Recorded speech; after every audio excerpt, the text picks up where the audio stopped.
వహిస్తున్న గౌరవనీయులు ఉపాధ్యాయులు మేడం గారికి మరియు అలాగే అలవాలనే నాది నా పిల్లలని చాలా పెద్ద హృదయంతో, అంటే కొంతనే తెలుసు, ఈరోజు పూర్తిగా విన్నాను కాబట్టి పెద్దలు గౌరవనీయులు మాధవరెడ్డి గారికి మరియు అలాగే మన ఉపాధ్యక్షులు అందరి కార్యక్రమ స్టేజ్ని అలంకరించిన పేరు పేరున పెద్దలకు మరియు మా విలేకరుల తమ్ముళ్లకు మరియు ఉపాధ్యాయులందరికీ, అల్వాల గ్రామ పేరెంట్స్ తల్లిదండ్రులందరికీ మరియు మన వంట కార్యక్రమం చేస్తున్న వారికి చెప్తున్నాను మిత్రులారా. ఎందుకంటే నిజంగానే కొన్ని ఎట్లుంటాయంటే చాలా మంది ఉన్నారు, ఉన్నవాళ్ళు చాలా మంది ఉన్నా కొందరికి మాత్రమే ఆ హృదయాలు ఉంటాయి. మనం ఒక 10 రూపాయలు చంపొస్తున్నామంటే దాని దగ్గర ఒక 2 రూపాయలు ఖర్చు పెట్టాలనే వాళ్ళు కూడా చాలా తక్కువ మంది ఉంటారు.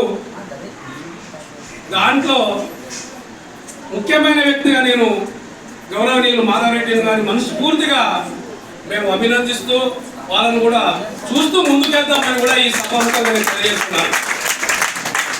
సో అన్నిటికన్నా అదృష్టం, అలవాల పిల్లలు కూడా అదృష్టవంతులు. నేను నిజంగానే గర్వపడుతున్నాను. ఎందుకంటే ఈ స్కూల్ ఒకప్పుడు శిథిలంగా ఉన్న స్కూళ్ళు ఇలాంటి మందిరం లాగా, అంటే ఈరోజు చూస్తే కూడా ఎంత నీట్నెస్, ఇక్కడ ఉన్న వాతావరణం, పిల్లల క్రమశిక్షణ బాగుంది అంటే దీనికి అంతటి కారణం ఇక్కడ ఉన్న ఉపాధ్యాయులని నేను మనస్ఫూర్తిగా వాళ్ళని అభినందిస్తున్నాను. ఎందుకంటే వాళ్ళు చెప్పే విధానం, ఇక్కడ ఉన్న వాళ్ళ స్టాఫ్ కావచ్చు, వీళ్ళందరి ప్రోత్సాహం పిల్లలకు ఉంది కాబట్టి అందుకని నేను నిజంగానే అలవాలది మంచి స్కూలు, మీరు చాలా అదృష్టవంతులు. ఎందుకంటే మీరు చిన్న పిల్లలు కాబట్టి ఇంకా మీకు అర్థం కావట్లా. కానీ దీనికి నేను ఒకటి ఏంటంటే మేడం గారు చెప్పారు,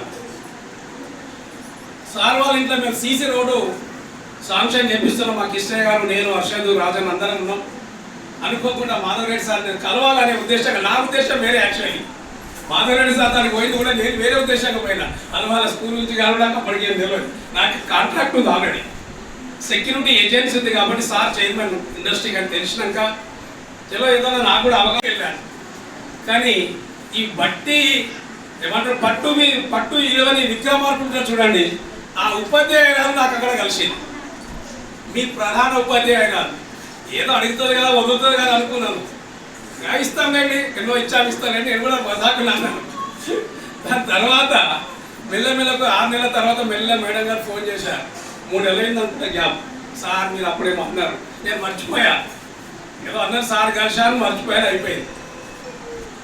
సో అవును కరెక్ట్ అన్నామని చెప్పి, చెప్పండి మేడం ఏం కావాలంటే, సార్ యూనిఫామ్ ఉంది, టాప్ టు బాటమ్ గవర్నమెంట్ ఇచ్చింది, యూనిఫామ్ ఉంది, సో దానికి సరిపోయే వస్తువు లేవు సార్ అని చెప్పారు. ఏమేమి కావాలి మేడం అంటే, ఒక బెల్ట్ కావాలి, ఒక టై కావాలి, ఒక ఐడి కార్డు కావాలి, ఒక షూ జత కావాలి, దానితో పాటు సాక్స్ కావాలి. మంచి రిక్వైర్మెంట్. ఎంత మేడం? 113 మందికి కావాలి. 50 మందికి 10 మంది అనుకొని ఇద్దాం లేండి మేడం. లేదు సార్ 113 మందికి కావాలి. చలో రైట్ ఇద్దే. మరి సార్ కూడా అప్పటికే నేను విన్నాను సార్ పేరు. చలో వారి మాధవరెడ్డి సార్ శిష్యునిగా నేను కూడా దీంట్లో భాగస్వాముగా కావాలని ఎంత రీతి అంతా నేను మేడంకి ఇవ్వడం జరిగింది. ఇది ఏం రిక్వైర్మెంట్ ఉందో మేడం అవి టోటల్గా ఫుల్ ప్లగ్ చేసుకోండి, దాంట్లో నో కాంప్రమైజ్. అది ఎంతన్నా కానీ నేను ఇచ్చే బాధ్యత, నేను బిజీ ఉన్న నా షెడ్యూల్ కూడా బిజీ ఉంది ఆల్రెడీ. అయినా కానీ నేను రాలేకపోయినా వాళ్ళకు ఏమన్నా ఫైనాన్షియల్గా ఉంటే మాత్రం మీరు అక్కడ సిద్దిపేటలో డిస్ట్రిబ్యూట్ చేస్తాను మేడం, మీ రిక్వైర్మెంట్ అన్ని తీసుకోండి అని చెప్పాను.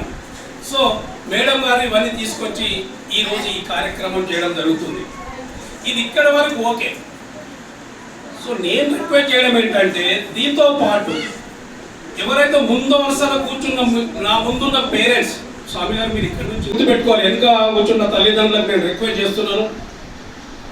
స్కూల్ ఎందుకు ఈ సెలెక్షన్ చేశామంటే అల్వాలా స్కూల్ మంచి పేరుంది, టీచర్లు మంచి నైపుణ్యం గల, మంచి నాలెడ్జ్, ప్రతి టీచరు ఉపాధ్యాయులు ఎంతమంది స్టాఫ్ నాకు తెలియదు, కానీ దీన్ని బట్టి చూస్తే మంచిగా వీళ్ళను ఒక ఆదర్శవంతంగా ఒక మంచి విద్యార్థులుగా తీర్చిదిద్దాలని వాళ్ళకి ఇంట్రెస్ట్ ఉంది. కాబట్టి ఈరోజు ఉపాధ్యాయులు రావచ్చు, టైం పాస్ అయింది కదా, నాకు 8 గంటల డ్యూటీ ఉంది, నేను చెప్పినా వస్తుంది, నేను చెప్పకున్నా సాలరీ వస్తుంది, ఏదో టైం పాస్ చేసి పోదాం అనుకునే టీచర్లు చాలామంది ఉన్నారు. రిక్వెస్ట్ చేస్తున్నా అల్వాలా పేరెంట్స్కు, ఇక్కడ ఏదైతే మేడం గారు టీచర్లు హోంవర్క్ ఇస్తున్నారో అది ఫుల్ ఫిల్అప్ అయిందా లేదా, మరి వాళ్ళు చూస్తున్న ఇంట్రెస్ట్ మనం చూపించినట్టయితే మన పిల్లలు ఎక్కడికో ఎదుగుతారు.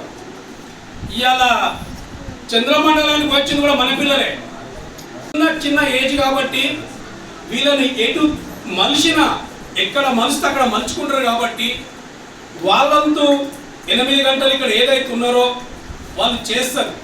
దాన్ని మీరు ఇంట్లో మీరెంత బిజీ ఉన్నా వీళ్ళ గురించి 1 గంట 2 గంటలు కేటాయించి ఖచ్చితంగా వీళ్ళతో పాటు ఉపాధ్యాయురాలతో పాటు మీరు కూడా చేసినట్టయితే మన పిల్లలు చాలా పెద్ద ఎత్తున ఎదిగి, మన కష్టపడేది ఎదిగి వాళ్ళకు చదువు మంచిగా రావాలి. ఇక్కడ 5 అయిపోయిన తర్వాత 6 నుంచి 10, 10 అయిపోయిన తర్వాత 11, 12, సో లాస్ట్ వాళ్ళకు ఒక ఉపాధి ఉద్యోగం కల్పించాలి, వాళ్ళు ఉద్యోగం సంపాదించుకోవాలి. అంటే బేసిక్ ఇప్పుడు ఈ పిల్లలు ఎలాంటి వాళ్ళు అంటే చాలా చిన్న పిల్లలు కాబట్టి వీళ్ళు ఏది చెప్తే ఇక్కడ నుంచే వీళ్ళు స్టార్ట్ అవుతుంది లైఫ్, టీనేజ్, వీళ్ళు ఎక్కడ మలుస్తే అక్కడ మలుస్తారు. కాబట్టి మనమంటూ వీళ్ళని ఒక క్రమశిక్షణ పెట్టి చేస్తే 50% స్కూల్, 50% పేరెంట్సే, తల్లిదండ్రులే శ్రద్ధ తీసుకోవాలి. మనకు ఎంత బిజీ ఉన్నా మనం ఇలా వ్యవసాయం చేసినా, సార్ ఇంతకుముందుగా చెప్పారు, ఏదో వ్యవసాయం చేస్తే ఇలా ఊటి అంటే తినడానికే నడుస్తుంది తప్ప ఇంకే మిగిలింది లేదు, మనం సంపాదించుకోలేదు.